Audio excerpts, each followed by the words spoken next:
This rant video is sponsored by the good folks at privacy.com. USB Type-C, front-facing stereo speakers, pixel-level photo processing, a beautiful ProMotion 120Hz OLED display, support for the Apple Pencil, no notch, and more. That's what you'd expect from a pro-level phone. Seems like Apple, though, has other ideas. So iPhone season is upon us, and the rumors are now starting to get very specific as we get closer to release. And the latest rumor, the names for the next gen iPhone. Some surprising, some not. iPhone 11, that makes sense. That will be the 5.8-inch version. The iPhone 11R for the 6.1-inch LCD version. And the larger 6.5, the iPhone 11 Pro. If history tells us anything, this is a big year for iPhones. We're just coming out of the S model year, new design, new features. This is when you see the new things start to come out. Then Apple perfects it with the S year. It looks like the 2019 iPhone is like the SS. The iPhone XSS, the X, doesn't have a ring to it. So what we're getting is a lot more of the same. So same screen sizes is the big one. Essentially the same design. The back is rumored to maybe be frosted instead of the shiny glossier backs that we have right now. Same main colors for the non-R versions. There might be some different colors on the R side.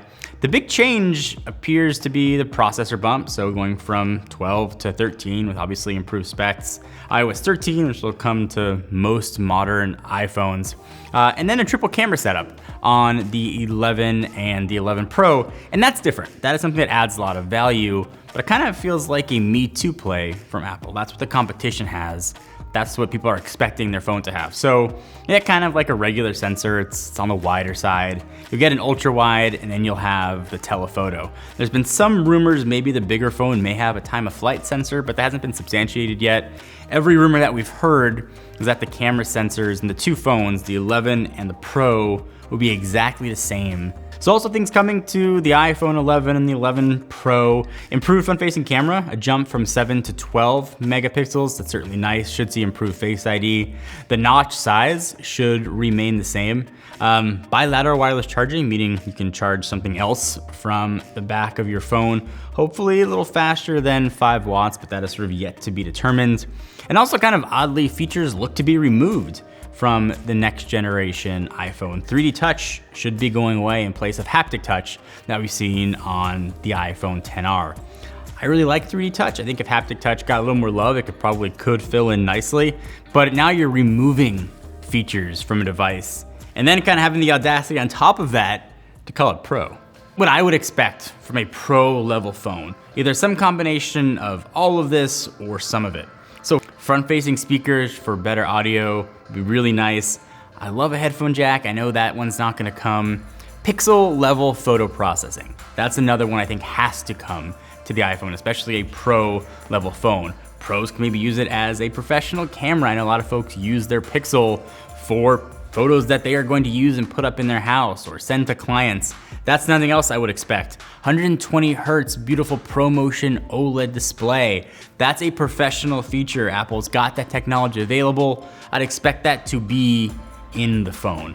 I'd honestly expect more RAM in there as well, and perhaps a beefier battery. But some combination of that would make the phone different from the non-Pro. But just having screen resolution does not Pro make.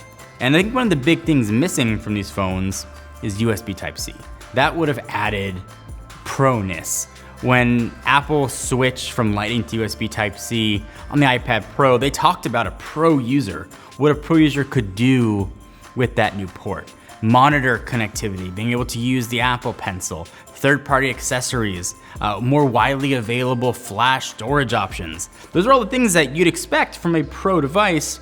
And by using that same Pro name on an iPhone Pro, that's not giving you anything that they've laid out is Pro, seems ridiculous. But it's not a new move for Apple.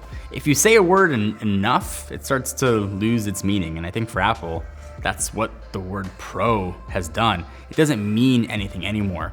It used to be professional users would get a MacBook Pro and regular students or general consumers would get a MacBook. That made sense. If you wanted a Mac Pro, that was the Pro version, or you picked up an iMac. Now we have an iMac Pro, you've got an iPad Pro, you're gonna have an iPhone Pro. The Pro moniker just doesn't mean what it used to be. So kind of got thinking, what would you expect from a Pro level iPhone? I went through it in the beginning, and a lot of those features kind of seem like the next generation iPhone, the 2020 iPhone, if you can already think one generation ahead for what that's going to be. That's where you start to see maybe the phone differentiate itself. But when I hear Pro, I expect something different. Think like the Galaxy S line of phones versus the Note line of phones. The Note, you have a pen, you've got updated specs, usually it's the debut of some sort of new technology. That's what I sort of come to think of when I hear a Pro level phone, and it seems like the word Pro is just a reason for Apple to charge more money for it. So as somebody who's had credit card information stolen, and oddly enough had 2 giant walk-in freezers purchased on said stolen credit cards, privacy is really important to me, and the appropriately named privacy.com has your back. It's really easy to go and sign up, and it creates a virtual credit cards. You never have to give anyone, any online retailer, your personal credit card information. If you subscribe to a lot of things online, you set up a virtual card, you don't have to worry about auto-renewing. You can cancel that card, and you're not gonna keep getting billed. Not only is it financially smart, so you don't get stuck paying for stuff you're not using anymore, it's really smart in the days of cybersecurity to keep your credit card information, your debit card, safe and secure. The hassle of going through a credit card company or a bank to get your money back is really not worth it. Privacy.com is really easy to use, and it just gives you an extra level of security and confidence with your personal information. If you want to learn more, go to privacy.com/John. They're giving $5 off for your first purchase. You guys are not going to regret it. The Apple marketing machine is amazing. By the time we probably hear Johnny Ive's voice and see the commercials debuting an iPhone 11 Pro, I'm sure most people will be salivating for it. And you could say it's reality distortion or crazy Apple marketing. It is what it is. Apple knows how to sell. We actually did a whole video on how Apple knows how to sell and market their products. But I think in this case, putting the word Pro is disingenuous. And maybe save that Pro moniker for what's coming. When you get something that's new, that offers more flexibility than the other phone. If you look at the 11 and the 11 Pro as rumored, obviously giant grain of salt here, the only difference is really screen size. And does an extra 0.7 inches on the screen size, like, is that Pro? If that's the only difference, what makes that larger size for a professional user? And I guess to be on that, is a phone really Pro at all, or just another marketing term? And for that matter, why move away from using the Max or the Plus and now suddenly move to a third version to call it Pro? It seems like 2 things Apple can't decide on: what space gray looks like and what to call their bigger phones. And I think that this gen for the 11, if the rumors are true, calling it Pro is a mistake. Save it, keep it in your back pocket, and make Pro mean something again.